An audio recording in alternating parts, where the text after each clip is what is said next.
네, 강의를 시작하겠습니다. 자, 우리가 오늘부터 참된 회심에 대해서 우리가 배우게 될 텐데요. 자, 우리가 지난 앞 시간 두 번에 걸쳐서 회심이 아닌 경우에 대해서 좀 먼저 배웠습니다. 자, 우리에게 질문이 들어야 됩니다. 어떤 질문이냐 하면, 나는 정말 회심했을까? 나는 정말 회심했을까? 라고 하는 질문이 들어야 되죠. 자, 나는 그랬죠. 바로 자신을 향한 질문이어야 됩니다. 자신을 향한 질문. 자, 왜 그러냐면, 왜 이런 질문이 우리들에게 있어야 되냐면, 회심이 아닌 경우를 가지고 자신이 회심했다고 생각하는 경우가 오늘날 많이 있기 때문에 그렇습니다.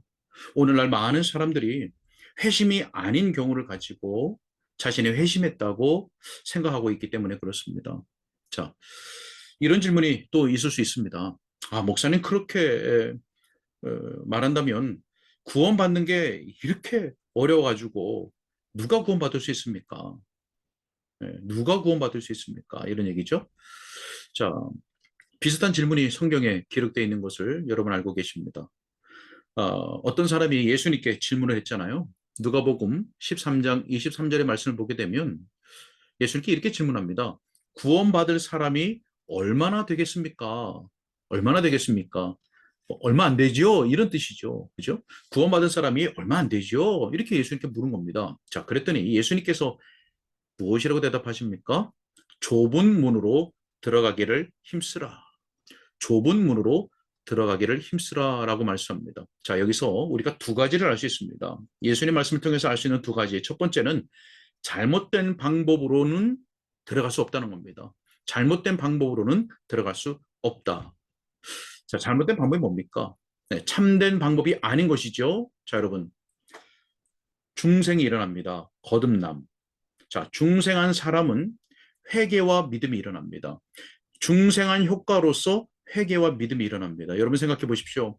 허물과 죄로 죽어 있는 사람이 회개할 수 있습니까? 믿을 수 있습니까? 그런 마음이 일어날 수 있습니까? 예, 전적 부패, 전적 타락 우리 배웠잖아요. 할 수 없습니다. 그렇기 때문에 성령께서 먼저 허물과 죄로 죽었던 사람을 살리시는 겁니다. 생명을 주시는 겁니다. 새 생명, 중생 거듭남이죠. 그래서 중생한 효과로 인해서 회개와 믿음이 일어나는 겁니다. 자, 이 방식이 아니고는 못 들어간다는 겁니다. 왜 못 들어갑니까? 좁은 문이거든요. 문이 좁기 때문에 죄의 짐을 다 지고는 통과할 수가 없는 겁니다. 그래서 좁은 문으로 들어가기를 힘쓰는 것은 참된 회심의 방식으로만 들어갈 수 있습니다. 자, 그리고 그 좁은 문을 통과한 다음에 끝납니까? 자, 좁은 문으로 들어간 다음에는 협착한 길이 시작이 되는 겁니다. 협착한 길이 시작됩니다. 협착한 길이라고 하는 것은 자기를 부인하고 죄를 죽이고 믿음의 싸움을 싸워야 하는 길이라는 말씀입니다. 자기를 부인하고 죄를 죽이고 믿음의 싸움을 싸워야 하는 길. 그래서 결국 예수님께서 뭐라고 말씀하십니까? 찾는 이가 적다. 찾는 이가 적다라는 겁니다. 이 시대는 많은 사람들이 가면 그곳이 진리의 길이라고 생각되죠. 넓은 길이 괜히 넓은 길이겠어? 이러면서 진리의 길이라고 생각하잖아요. 근데 성경 그렇게 말씀하지 않습니다.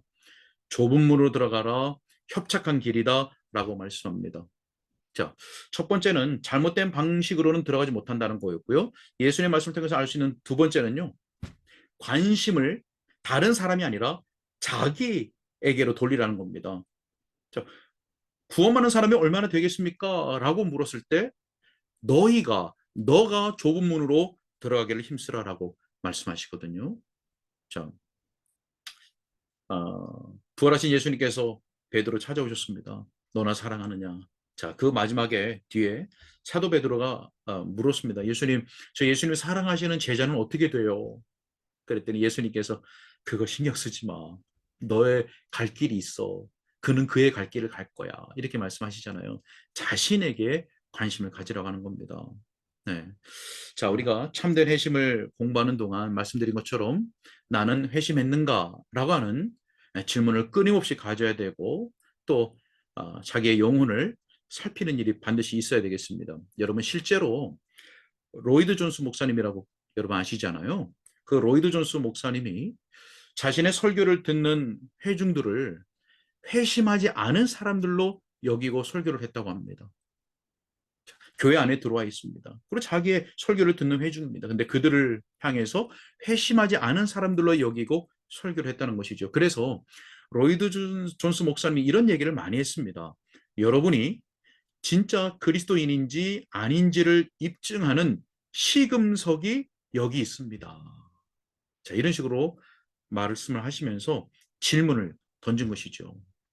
자, 그래서 여러분들이 이 참된 회심에 대해서 배울 때 이 참된 회심을 공부하는 목적이 바로 여기 있다는 것을 여러분들 꼭 기억하고, 나는 회심했는가, 배우는 내용을 통해서, 성경의 말씀을 통해서 여러분들의 영혼을 또 살피고 또 택하심과 부르심을 굳게 하는 일이 여러분들에게 있어야 되겠습니다. 자, 그럼 본론 내용으로 한번 들어가 볼까요?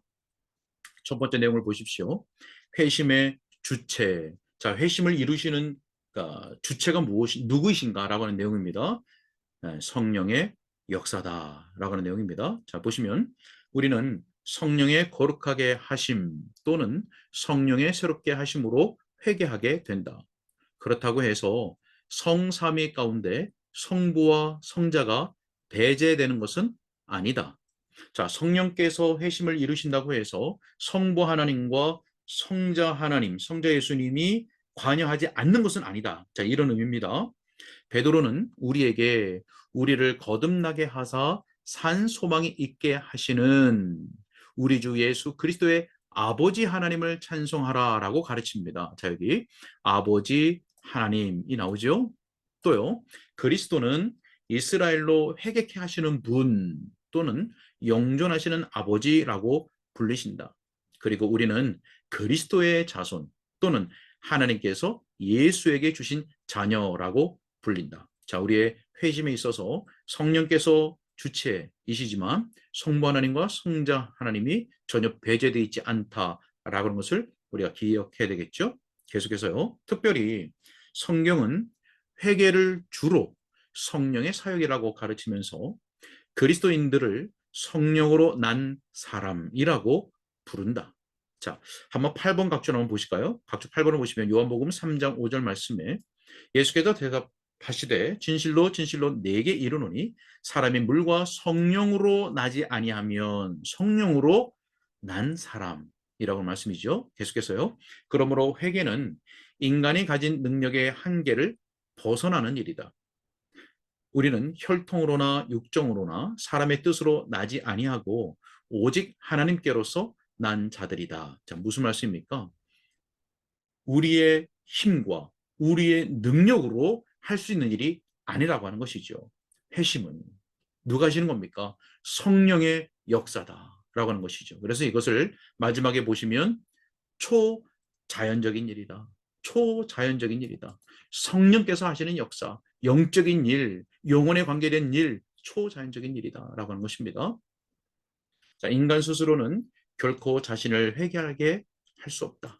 회개는 죽은 자의 상태에서 다시 사는 것이며 새로운 창조이며 전능하신 분의 능력으로 이루어지는 일이다. 자, 이해가 되시죠? 자, 그럼 이 페이지, 두 번째 페이지 보겠습니다.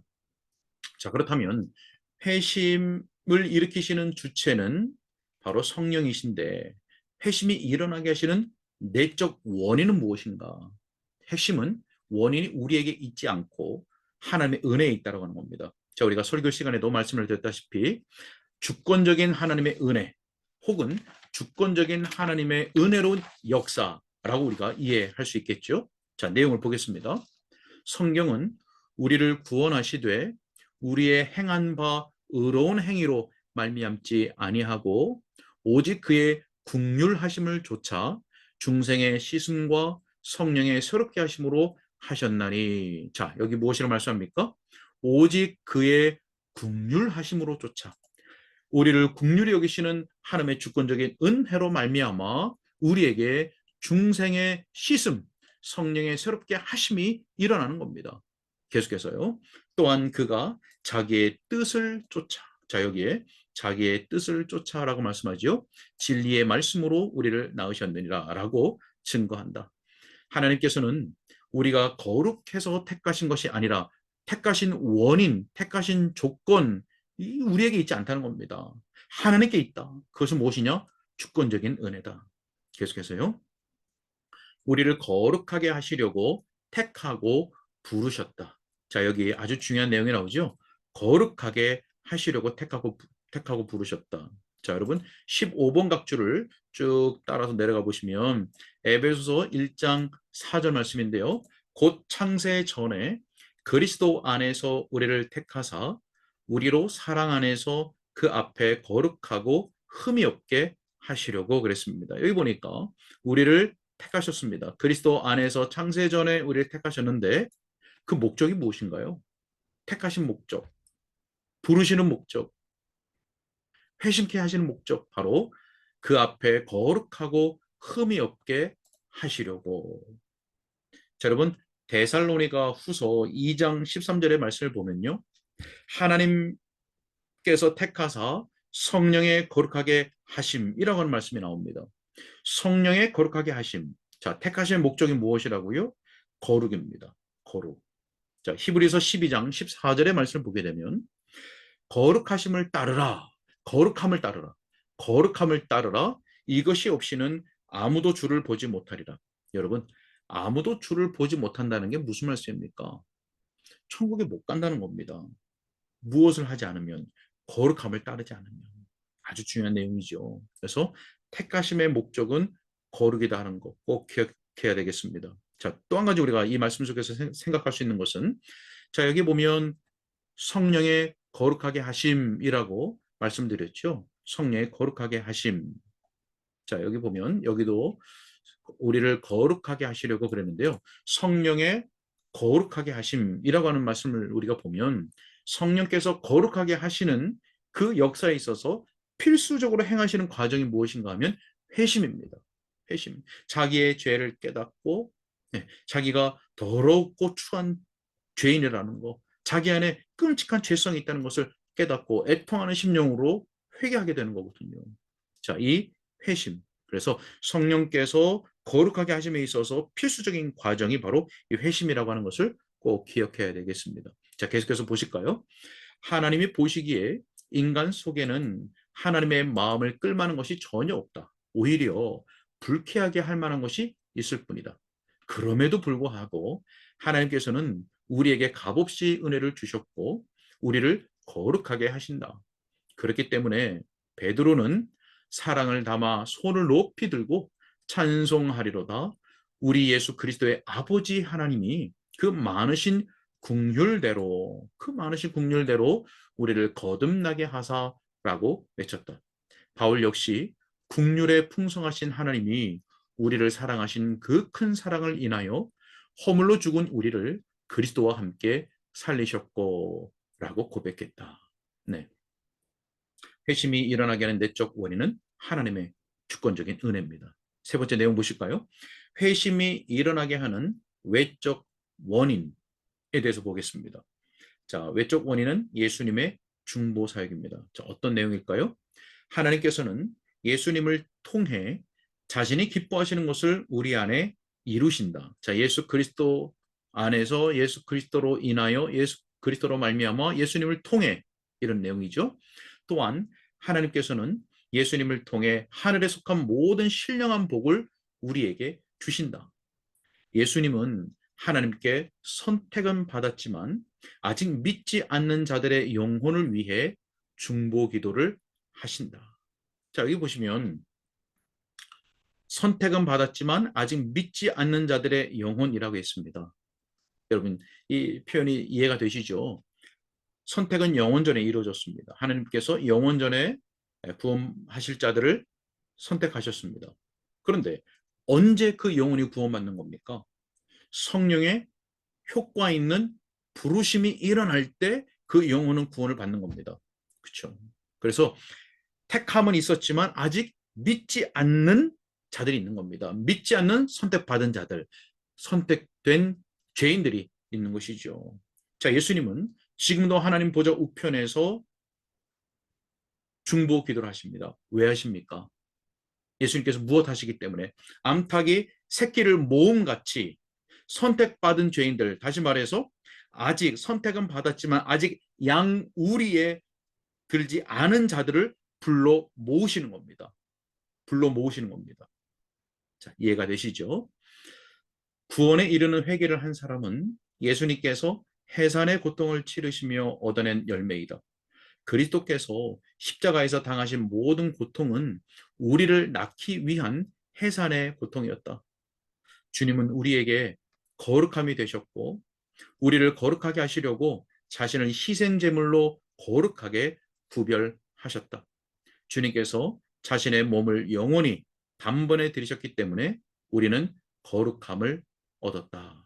네, 여러분 여기 마지막 줄에 보니까 자신의 몸을 영원히 단번에 들이셨기 때문에 이렇게 표현하고 있죠. 자, 구약의 제사장은 자기 몸으로 제물을 삼지 않았죠. 짐승, 양을 가지고 제물 삼아 하나님 앞에 드렸습니다. 희생 제물입니다. 그러나 우리의 대제사장이신 예수 그리스도께서는 자신의 몸으로 하나님께 희생 제물로 드리셨습니다. 보라 세상 죄를 지고 가는 하나님의 어린 양, 유월절 어린 양으로 하나님 앞에 친히 자기 몸으로 드린 겁니다. 자, 그런데 단번의 사건입니다. 예수님 또 죽지 않으셨지요. 오늘 우리를 제물로 드리지 않지요. 양 잡아서 제물 드리지 않습니다. 단번에 들이셨지만 한 번, 딱 단번 있었던 사건이지만 영원한 효력이 있는 거. 여러분 많이 들으셨죠? 영원 단번의 제물이다. 예수님께서 자기의 몸을 단번에 제물로 드리셨지만 그 효과는 영원한 겁니다.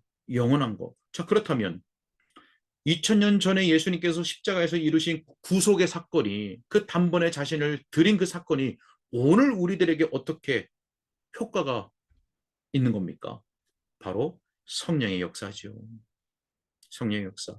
예수님께서 이루신 그 구속의 사역을 그 구속의 은혜로운 은택들, 은덕, 혜택들을 은혜로운 혜택, 은택이죠. 은덕들을 우리들에게 적용시키시는 것이 바로 적용시키시는 분이 바로 성령님이신 겁니다. 자, 여기까지 이해가 되시죠? 그래서 회심의 주체는 성령님의 역사지만 회심이 일어나게 하는 외적 원인은 예수님의 중보 사역이다. 라고 하는 것이죠. 내적 원인은 하나님의 주권적인 은혜. 이해가 되시죠? 자, 세 번째 페이지 한번 가보실까요? 자, 그렇다면 이번에는 성령께서 회심을 이루시는 주체이신데 수단이 있으실 거잖아요. 수단을 가지고 어떻게 하시는가? 어떤 수단을 사용하시는가 하는 보는 겁니다. 그리스도의 일꾼들의 사역. 자, 여기서 그리스도의 일꾼들의 사역이라고 하는 것은 누구냐 하면 복음 사역자, 말씀 사역자를 가리키는 겁니다. 내용을 보겠습니다. 사도 바울은 그리스도 예수 안에서 복음으로써 내가 너희를 낳았음이라고 말했다. 그리스도의 일꾼들은 사람들의 눈을 뜨게 하여 그들을 하나님께로 돌이키게 하려고 보냄을 받은 자들이다. 눈을 뜨게 한다. 자, 말씀의 사역자들 또 복음의 사역자들이 뭐 약국에서 약 사다가 우리 눈에 이렇게 발라줘서 눈을 뜨게 하는 그런 육신적인 눈이 아니고요. 그런 의미가 아니고 하나님의 말씀, 주의 복음을 전파하고 선포하여서 가르쳐서 눈이 어두워져 있는 자들의 눈을 뜨게 한다는 겁니다. 영적인 눈을 뜨게 하는 것이죠. 자, 계속해서요. 그들은 지극히 높은 하나님의 종으로서 우리에게 구원의 길을 전하는 사람들이다. 자, 어떤 길이요? 구원의 길을 전하는 겁니다. 자, 26번의 각주를 쭉 따라서 한번 내려가 보시면요. 26번 사도행전 16장 17절 말씀인데요. 그가 바울과 우리를 따라와 소리질러 이르되 이 사람들은 지극히 높은 하나님의 종으로서 구원의 길을 너희에게 전하는 자라 하며. 자, 여러분 여기서 말씀 사역자, 복음 사역자, 또 설교자, 목회자에게 있어서 가장 중요한 사역이 무엇인가라는 것을 우리가 알 수 있습니다. 바로 구원의 길을 전하는 겁니다. 구원의 길을 선포하고 증거하고 가르치는 것입니다. 그렇다면 가르침을 받는 자들은 어때야 됩니까? 가르침 받은 그 구원의 길을 들어서야 되고 그 구원의 길을 걸어가야 되는 것입니다. 물론 성령의 역사가 전제가 되겠죠. 구원의 길입니다. 자, 교회의 사역도 교회의 핵심적이고 아주 중요하고 중추적인 사역도 바로 구원의 길, 바로 복음을 전하고 선포하고 가르치는 일이다. 아직 어둠과 죄 가운데 있는 영적인 어둠 가운데 있는 영혼들에게, 선택은 받았지만 아직 양우리에 들어오지 않은 죄인들을 향하여서 주의 복음을 증거하는 거죠. 선택받은 죄인들입니다. 우리는 누가 선택된지 모르잖아요. 하나님께서 우리에게 그거를 볼 수 있는 눈, 알 수 있는 지식을 주지 않으셨습니다. 그것은 감추어진 것입니다. 그래서 우리는 누가 선택받은지 모르기 때문에 반드시 우리의 증거하는 복음의 열매가 있다라는 보증을 우리는 쥐고 있는 겁니다. 예. 증거하면, 선포하면 반드시 선택받은 죄인들은 예수 그리스도께로 나오게 되는 겁니다. 요한복음 6장에 말씀드리죠. 자, 계속해서요. 그렇기 때문에 조셉 얼라인은 그리스도의 일꾼들을 마땅히 섬기지 않는 사람들에 대해 맹렬히 비난했다. 저 여기 조셉 얼라인은 우리가 지금 교재로 사용하고 있는 천국에 이르는 길. 자, 그 이전 번역해서 출판했던 조셉 얼라인이 첫 번째로 출판했던 이름은 회개하지 않는 자들에게 울리는 하나님의 경종이라고 하는 책이죠. 자, 우리가 그 교재를 사용하고 있는데 그 저자인 조셉 얼라인이 그리스도의 일꾼들을 마땅히 섬기지 않는 사람들. 자, 이것은 당시의 상황 속에서 사역자들을 회방하고 또 사역자들을 악하게 대했던 그런 것을 의미하는 내용입니다. 자, 뭐라고 말했는지 보겠습니다. 배은망덕한 세상 사람들이여, 당신이 주님의 사자들을 박해하는 것이 얼마나 큰 죄인지 알고 있는가? 그들은 그리스도의 뜻을 따라 당신을 구원하기 위해 애쓰는 사람들이다. 당신이 회방하며 능욕한 사람들이 누구인지 알고나 있는가? 이 우매 무지한 자여, 당신이 조롱한 사람들이 누구인지 아는가? 감사할 줄 모르는 자여, 그들은 하나님께서 당신 같은 죄인을 회개로 이끌어 구원하시려고 사용하시는 일꾼들이다. 그런데 당신은 당신의 병을 고쳐주려는 의사들을 모욕하는가? 생명의 항구로 인도하는 선원들을, 자, 여기 선원들이 누굽니까? 복음의 사역자, 말씀 사역자들이죠. 선원들을 배 밖으로 던지려고 하는가? 당신 같은 자들이 있기 때문에 우리 주님께서 아버지여 저희를 사하여 주옵소서, 자기의 하는 것을 알지 못함이니이다 라고 기도하신 것이다. 자, 성령께서 회심을 일으키시는 주체이신데 바로 복음의 사역자들, 말씀의 사역자들이죠. 그리스도의 일꾼들의 사역을 수단으로 하여서 일하신다. 자, 그렇다면 성령께서 회심을 일으키시는데 도구는 무엇인가? 수단은 주님의 사역자들이었고 도구는 무엇인가? 진리의 말씀입니다. 자, 어떤 내용인지 한번 볼까요? 진리의 말씀은 우리의 눈을 밝게 하고, 자, 앞서서 말씀드렸지만 사람들의 눈을 뜨게 하는 것, 성령께서 말씀을 수단으로 하여금 눈을 밝게 한다. 눈을 뜨게 한다는 것이죠.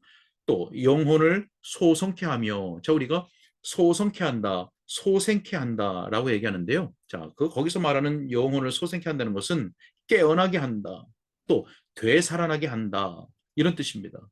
죽어 있는 자들을 살리시는 거죠. 죽어 있는 영혼을 살리시는 겁니다. 자, 27번 각주를 좀 따라가서 보시면요. 시편 19편 8절 말씀인데요. 여호와의 교훈은 정직하여 마음을 기쁘게 하고 여호와의 계명은 순결하여 눈을 밝게 하시는도다. 자, 여러분, 시편에서 여호와의 교훈, 여호와의 계명, 여호와의 율법, 여호와의 율례, 이런 내용들이 많이 나오고 특별히 시편 119편에 많이 나오죠. 자, 여기서는 왜 여호와의 율법만을 가리킨 것이 아니고 하나님의 모든 말씀을 가리킨다고 여러분들이 이해를 하셔야 되겠습니다. 그래서 하나님의 모든 말씀, 주의 말씀, 주의 복음이 우리의 눈을 뜨게 한다, 밝게 한다, 우리의 영혼을 소생케 한다라고 여러분이 이해하셔야 되겠습니다. 예, 계속해서요.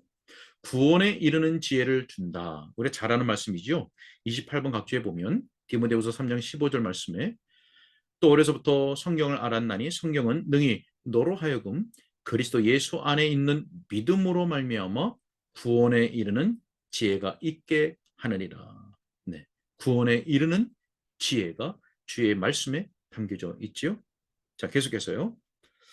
말씀은 우리를 거듭나게 하는 썩지 아니할 씨이다. 우리가 말씀을 한 구절 더 볼까요? 29번 각주 보시면 베드로전서 1장 23절 말씀에 너희가 거듭난 것은 썩어질 씨로 된 것이 아니요 썩지 아니할 씨로 된 것이니 살아있고 항상 있는 하나님의 말씀으로 되었느니라. 자, 여러분 여기서 우리가 지금 회심에 대해서 살피고 있거든요. 회심. 그런데 거듭난 것에 대해서 여러 번 오늘 내용 중에서 많이 나왔습니다. 자, 왜 거듭남에 대해서도 이렇게 말씀을 함께 하는가 생각할 수 있죠. 자, 여러분 우리가 구원의 서정이라고 부르는 내용이 있잖아요. 하나님께서 죄인을 구원하시는 방식, 과정, 여정, 구원에 이르는 길, 또 천국에 이르는 길, 이 과정을 얘기할 때 구원의 서정이라고 말합니다. 부르심이 있습니다. 소명이죠. 부르심.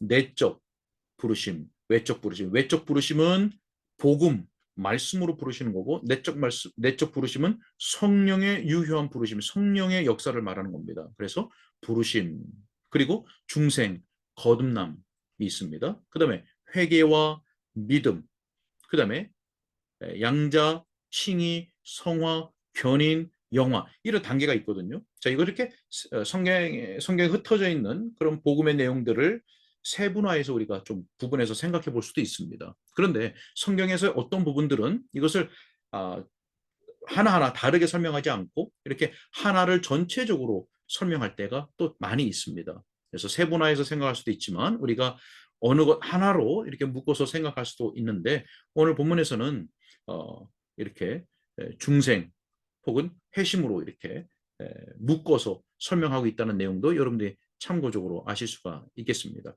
앞서서 말씀드린 것처럼 자, 허물과 죄로 죽어 있는 사람이 회개하고 믿을 수가 없잖아요. 그런 마음이 있을 수도 없고 그렇게 할 수도 없습니다. 그래서 성령께서 먼저 말씀을 통하여 그를 거듭나게 하시는 겁니다. 거듭난 영혼이 이제 회개와 믿음 가운데로 나가는 것이죠. 중생, 거듭남의 효과로 회개와 믿음이 일어나는 겁니다. 이해가 되시죠? 그래서 이것을 세분화할 수도 있지만 또 전체적으로 하나로 설명할 수 있다는 것도 여러분들이 기억하시면 좋겠습니다. 계속해서 보실까요? 아직 회개하지 못한 사람들은 하나님의 말씀을 부지런히 읽어야 된다. 왜요? 왜 그렇습니까? 여기 보니까 말씀은 믿음이 생기게 하고 우리를 거듭나게 하기 때문에 그렇습니다. 자, 뭐 조금 뛰어넘었는데요. 앞에를 좀 다시 한번 보실까요? 자, 말씀은 우리를 거듭나게 하는 썩지 아니할 시이다. 우리가 씻음을 받았다면 그것은 바로 말씀 덕분이다. 우리가 거룩하게 되었다면 그것은 진리를 통해 그렇게 된 것이다. 말씀은 믿음이 생기게 하고 우리를 거듭나게 한다. 자, 우리가 잘 아는 말씀이죠. 로마서 10장 17절. 믿음은 들음에서 나며 들음은 그리스도의 말씀으로 말미암느니라 라고 하는 말씀이죠. 아직 회개하지 못한 사람들은 하나님의 말씀을 부지런히 읽어야 된다. 그렇죠. 당연한 겁니다. 성령께서 회심을 일으키시는데 그 도가 진리의 말씀입니다. 그래서 이미 성경에서 그 말씀이 우리에게 믿음을 일으키는 거, 회심을 일으키는 거, 거듭남을 일으키는 것을 여러 번 말씀하시잖아요. 그렇기 때문에 하나님께서 택하여 부르시는 자는 반드시 말씀을 읽게 되어 있습니다. 자, 그런데 더 보셔요. 말씀이 강력하게 선포되는 곳에 모이고라고 했습니다. 자, 말씀이 강력하게 선포되는 곳에 모이는 이유가 뭘까요? 그곳에 참여하게 되는 이유가 뭘까요? 구원은 말씀이 선포되어지는 곳에 참석하는 것으로 시작되기 때문에 그렇습니다. 자, 우리가 나중에 마지막 시간에 이제 마무리하면서 윌리엄 퍼킨스가 로마서 말씀을 가지고 황금 사슬이라고 하는 책을 썼는데요. 거기에서 죄인을 구원하시는 첫 번째 사건이 무엇이냐 하면 바로 말씀이 선포되는 곳에 참석하는 것으로 시작된다고 합니다. 그렇기 때문에 성령께서 부르시는 자들은 반드시 말씀, 복음이 들려지는 곳에 가는 것이죠. 그곳에서 주의 복음을 듣는 것입니다. 계속해서요. 성령께서 말씀을 통해 임하시기를 기도해야 된다. 자, 여러분 여기서 주목해 보십시오. 성령께서 말씀을 통해 임하시기를 기도한다. 자, 성령께서 말씀이 아니면 사역하실 수 없다 이런 내용이 아니고요. 그보다는 성령은 말씀을 통하여서 말씀을 도구로 하여서 말씀 위에 역사하신 분이기 때문에 그렇습니다. 성령은 단독적으로 역사하지 않습니다. 그래서 말씀이 지속적으로 뿌려지고 심겨진 곳에 그 말씀 위에 성령께서 역사하시는 하신다고 하는 사실을 여러분 꼭 기억하셔야 됩니다. 그 말씀은 기록된 하나님의 말씀입니다. 기록된 하나님의 말씀 위에 성령께서 역사되어지는 겁니다. 그 기록된 하나님의 말씀이 설교되어지고 선포되어질 때에 그 위에 성령께서 역사하신다는 사실을 꼭 기억하시기 바랍니다. 계속해서요. 특히 온라인은 말씀을 대하는 태도에 대해서 강력하게 역사를 하는데, 자, 말씀, 어, 선포되어지는 하나님의 말씀, 설교지요. 설교를 대하는 태도에 대해서 강력하게 역설을 하는데, 특히 뭐 말씀을 읽는 것, 듣는 것 다 포함하지만 특별히 선포되어지는 말씀을 가리키는 겁니다. 설교. 계속해서요. 무릎을 꿇고 기도한 다음 설교를 듣고, 자, 설교 듣기 전에 기도하고, 그 다음에요. 설교를 들은 다음 무릎 꿇고 다시 기도하라. 설교를 듣고 들은 말씀을 부여잡고 기도하라는 겁니다. 그 말씀 위에 성령께서 역사해 주시기를, 그 말씀을 통해서 그 영혼의 심령의 역사가 있기를, 유익이 있기를 위해서 기도하라는 것이죠. 계속해서요. 설교가 당신을 변화시키지 못하는 이유는 그 설교에 기도와 눈물을 뿌리지 않고 묵상의 옷을 입히지 않았기 때문이다. 자, 여러분, 우리 옛 선조들이 이 묵상에 대해서 참 많이 강조를 했습니다. 이 묵상이라고 하는 것은 깊이 생각하는 거거든요. 그래서 그리스도와 그의 말씀을 깊이 묵상하라. 자, 그리스도라고 하는 것은 예수 그리스도의 그 행하심, 예수 그리스도의 죽으심과 고난당하심과 죽으심과 승천하시고 부활하시고 승천하시고 재림하시는 예수 그리스도를 묵상하고, 그분께서 우리를 위하여 행하신 그 모든 일들을 묵상하고, 그분의 말씀을 묵상하는 것, 깊이 생각하는 것, 이것을 참으로 많이 강조했습니다. 자, 실제적으로 브라켈 브라켈이라고 하는 목사님, 바로 이 책인데요. 음, 그리스도인의 합당한 예배라고 하는 이 책입니다. 그리스도인의 합당한 예배라고 하는 이 책인데요. 이 책에 빌헬무스 브라켈이라고 하는 목사님이 지으셨는데, 여기서 이 목사님이 말씀하기를, 하나님은 많은 사건들을 사용하신다. 자, 예를 들어서 사건, 사고를 비롯한 많은 일들을 우리를 회심케 하는데, 구원으로 이끄시는데 수단으로 사용하신다. 그런데 이러한 것들은 회심하게 하는 방편이 아니다. 그 일 자체, 그 사건 자체로 회심하게 되는 것은 아니다. 그럼 하나님은 그 일들을 어떤 용도로, 어떤 수단으로 사용하시는가? 우리를 말씀으로 이끄는 방편으로 사용하신다. 자, 우리에게 일어난 여러 일들, 외적으로 일어난 여러 일들은 그 자체로 회심하게 되는 것이 아니라 우리를 말씀으로 이끄시는 방편이 된다라고 하는 내용이죠. 자, 그러면서 이렇게 말씀합니다. 구원의 도에 관한 지식에 이르지 못한 자의 회심은 참된 회심이 아닙니다. 다시 한번요. 구원의 도에 관한 지식에 이르지 못한 자, 쉽게 얘기해서 구원의 도에 대하여 알지 못하는 자의 회심, 그가 회심했다고 하는 그 회심은 참된 회심이 아니라고 하는 겁니다. 자, 여기서 구원의 도라고 했죠. 앞서서 우리가 말씀의 사역자, 성령께서 사용하시는 수단인 말씀의 사역자, 복음의 사역자가 뭐 합니까? 구원의 길을 선포하고 가르치고 증거하잖아요. 그 구원의 길, 구원에 대한 지식이 없이는 참되는 회심에 이를 수 없다라고 하는 내용입니다. 자, 우리 계속해서 다음 페이지 보실까요? 자, 4페이지에 넘어가시면 이번에는 회심이 일어나는 회심의 목적에 대해서 살펴보겠습니다. 자, 성령께서 죄인을 회심케 하시는데 그 회심하게 하시는 목적이 무엇인가? 바로 사람의 구원과 하나님의 영광입니다. 자, 내용을 보실까요? 우리는 성령의 거룩하게 하심을 통해 구원에 이르도록 선택받았고 영화롭게 되기 위해 부름 받았다. 자, 여러분, 이것이 황금 사슬이잖아요. 사슬로 엮여져 있는 거예요.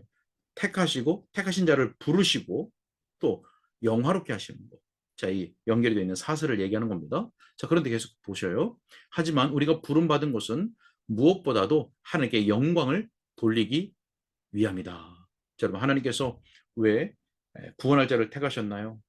자, 이것은 언약에도 연결이 되죠. 하나님께서 왜, 창조주이신 하나님께서 왜 피조물인 인간과 언약을 맺으시나요?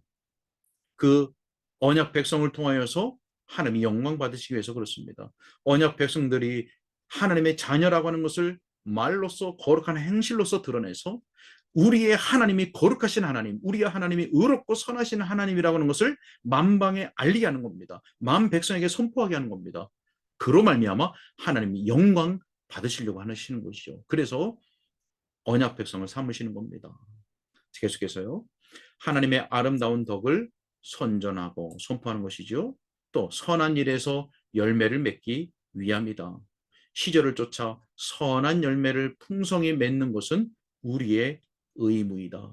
자, 여기서 선한 열매, 또 선한 열매 이렇게 나오는데요. 이 여기서 선한 열매라고 하는 것은 거듭나지 않은 자들, 이 세상에 죄 가운데 있는, 어둠 가운데 있는 거듭나지 않은 사람들이 자기의 본성의 빛을 따라서 본성상 좋은 일을 하는 그런 선한 일을 말하는 것이 아닙니다. 여기서 선한 일이라고 하는 것은 구원받은 자가 그의 심령이 새롭게 되고 그의 오염된 셈이 깨끗하게 변화된 하나님의 백성들이 하나님의 뜻을 행하는 것, 또 하나님의 말씀을 준행하는 것, 그리고 주의 복음을 증거하여서 어둠 가운데 있는 자에게 복음을 증거하고 그를 어둠에서 빛으로 이끄는 것, 그리고 후에 믿어 영생을 얻을 자들에게 본을 나타내는 것, 이런 모든 영적이고 영혼에 관련된 선한 일을 말하는 거죠. 자, 거기서 선한 일이 바로 이러한 의미입니다. 이것이 바로 우리의 의무입니다.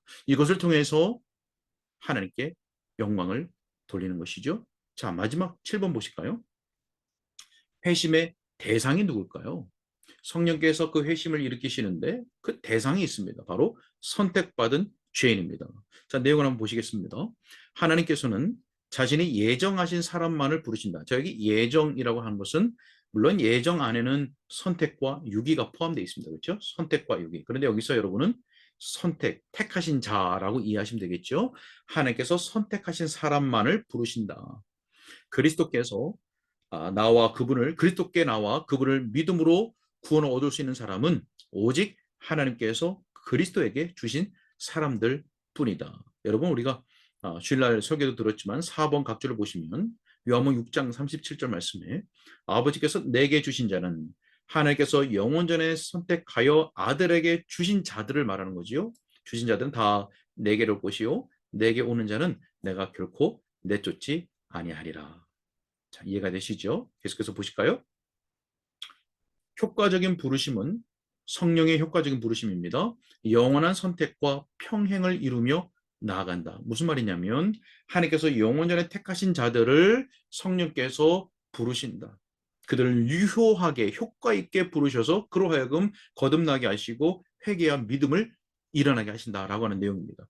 자, 우리가 본문을 다시 한번 확인하고 올까요? 41번 각종 내려가시면 베드로 후서 1장 10절 말씀에 그러므로 형제들아 힘써 너희 부르심과 택하심을 굳게 하라. 자, 하나님께서 영원히 택하셨습니다. 그들을 부르십니다. 이 택하심과 부르심을 굳게 하라. 우리가 해야 될 일인 것이죠. 자, 계속해서 내용을 보겠습니다. 자, 이렇게 평행을 이루며 갑니다. 선택된 자를 선택된 자만을 성령께서 부르신다는 내용입니다. 자, 만일 어떤 사람이 선택의 문제부터 논의를 시작한다면 그것은 완전히 잘못된 방향에서 시작하는 것이다. 먼저 자신의 회개를 증명해야 된다. 여기는 증명이 입증하라 이겁니다. 입증해야 된다. 그것이 증명될 수 있다면, 그것이 입증될 수 있다면 선택받음을 의심하지 말아야 한다. 그러나 자신의 회개를 증명할 수 없다면 지금 당장 돌이켜야 한다. 자, 여러분, 여러 번 주일 설교를 통해서도 또 소요리 강좌를 통해서도 강의를 통해서도 말씀드렸지만 소요리문답. 자, 여러분 우리가 내가 선택받았나? 머리에 띠를 이렇게 머리를 쥐어 짜면서 맨날 며칠을 고민한다고 해서 내가 선택받았는가를 알 수 있는 것이 아닙니다. 그렇죠?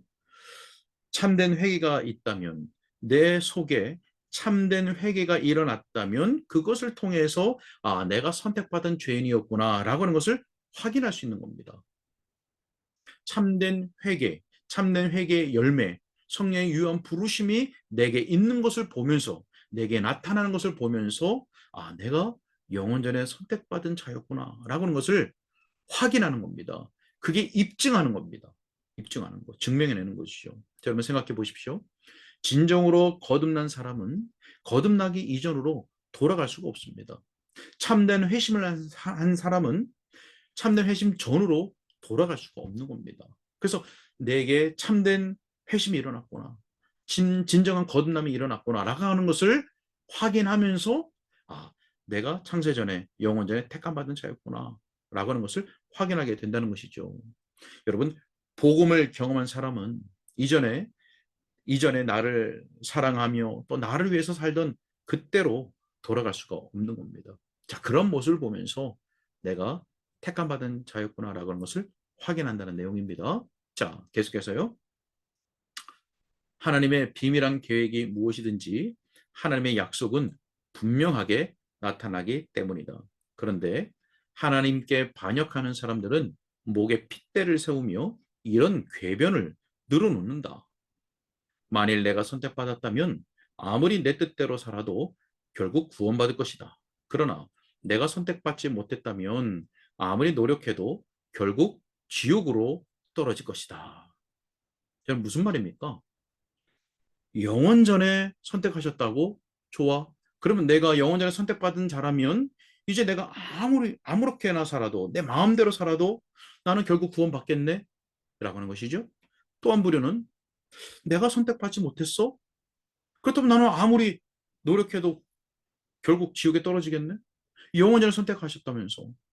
내가 만약에 구원받지 못했다면 내가 아무리 노력해도 나는 구원받을 수 없는 것 아니야? 라고 하는 내용이죠.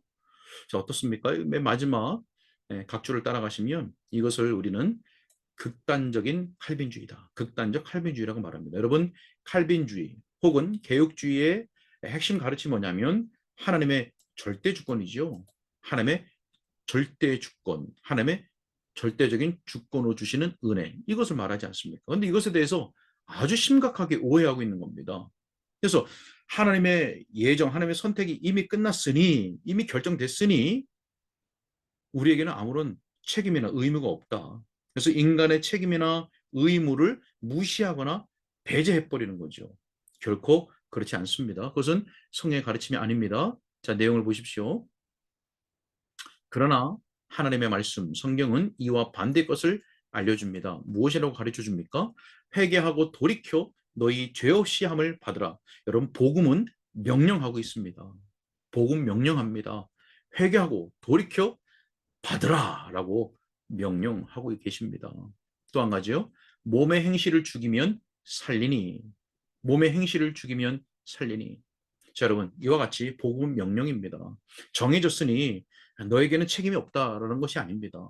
네, 우리로 하여금 하나님의 주권적인 은혜 아래서 우리가 해야 될 의무와 책임이 있다는 것을 반드시 가르쳐주고 있다는 것을 꼭 기억해야 되겠습니다. 자, 계속 보겠습니다. 그러므로 우리는 가만히 서서 선택에 대해 논할 것이 아니라 오직 회개하고 믿는 것에 집중해야 한다. 자, 여러분, 어떤 내용일까요? 이런 내용입니다. 여기에 마귀가 주는 속임수가 있습니다. 마귀가 주는 속임수. 선택에 대해 논할 것이 아니라 그랬는데요. 자, 우리가 지식이 있습니다. 뭐 회심에 대한 지식도 있고 거듭남에 대한 지식도 있고 뭐 거룩에 대한 지식도 있고 선택에 대한 지식, 예정에 대한 지식이 있습니다. 그 지식을 가지고 또 그것을 논리적으로 설명할 수도 있습니다. 또 나는 이렇게 할 거야, 이렇게 하려고 노력 중이야 라고 말할 수 있죠. 자, 그런데 그렇게 말하는 것으로서 내가 그런 사람이라고 확신하게 만든다는 겁니다. 그렇게 생각하고 지식을 갖고 있고 말하는 것, 그것으로 마치 그런 사람이 된 것처럼 여기게 만든다는 것이죠. 그렇지 않습니다. 마귀의 속임수입니다. 그래서 어떻게 된다는 겁니까? 그렇게 논할 것이 아니라 그런 지식만 갖고 있고 말하는 것만이 아니라 오직 회개하고 믿는 것에 집중하라 라고 하는 말씀이죠. 계속해서요. 회개는 전인을 변화시킨다. 우리의 전 인격을 로마서 12장에 있는 말씀 아니겠습니까? 우리의 생각과 마음과 몸, 실제적인 행실을 다 변화시키는 겁니다. 계속해서요. 유격적인 사람도 어떤 면에서 선할 수 있지만 그의 인격 전체가 선한 것은 아니다. 자, 유격적인 사람, 육신에 속한 사람이죠. 거듭난 사람이 아닙니다. 그런 사람은 선을 행할 수 있습니다. 앞서서 말씀드린 것처럼 본성을 따라서 세상적으로 또 도덕적으로 윤리적으로 좋은 일을 할 수 있습니다. 그러나 인격 자체가 선한 것은 아닙니다. 거듭나지 않았으니까. 말씀으로 새롭게 되지 않았으니까. 성령의 역사로 회심하지 않았으니까. 그래서 회개는 낡은 건물을 뜯어 고치는 것이 아니라 전부 허물고 새로운 건물을 세우는 것입니다. 그래서 새로운 피조물이라고 말씀하는 거잖아요. 자, 헌옷에 거룩함의 헝겊 조각을 덧대는 것이 아니라 거룩함을 우리의 모든 능력과 원칙과 실제의 삶 속에 짜놓는 것이다. 자, 헝겊조각 덧대는 것이 아니라 새로운 원리, 새로운 영적 원리, 새로운 경향을 우리의 심령 속에 넣어주시는 사건, 그것이 바로 성령의 거듭나게 하시고 회심하게 하시는 역사다라고 하는 내용입니다. 네, 이렇게 해서 오늘 전체적으로 세 번째 시간으로서 참된 회심이 무엇인가에 대해서 우리가 함께 배워보았습니다.